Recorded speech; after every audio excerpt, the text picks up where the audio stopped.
দেশীয় বাজারে চামড়ার উপযুক্ত দাম না পাওয়ায় এবারের কোরবানির পশুর চামড়া সংগ্রহ না করার সিদ্ধান্ত নিয়েছে সিলেট বিভাগের কওমি মাদ্রাসাগুলো। তবে হতাশা থেকে নেওয়া তাদের এই সিদ্ধান্ত পুনর্বিবেচনার অনুরোধ জানিয়েছেন বাণিজ্যমন্ত্রী খন্দকার আব্দুল মুক্তাদির। বিকেলে সিলেট বিভাগীয় কমিশনার কার্যালয়ে ৪৭তম বিভাগীয় বিজ্ঞান ও প্রযুক্তি সপ্তাহের উদ্বোধন করেন বাণিজ্যমন্ত্রী।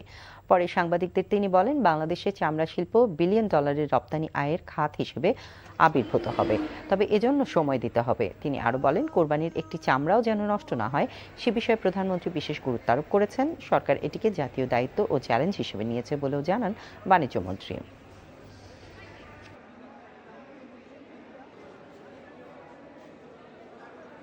তিনি তার হতাশা থেকে এটি বলেছেন।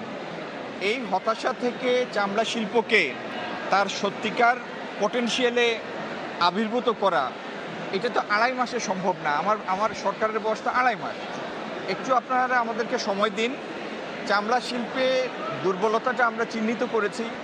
চামড়া খাতের সাথে সংশ্লিষ্ট প্রত্যেকের সাথে আমি একাধিকবার বসেছি এবং আপনাদেরকে আমরা আশ্বস্ত করতে চাই, যদি আল্লাহ তৌফিক দেন, বাংলাদেশে চামড়া শিল্প বিলিয়ন ডলারের রপ্তানি আয়কারী খাত হিসাবে আবির্ভূত হবে।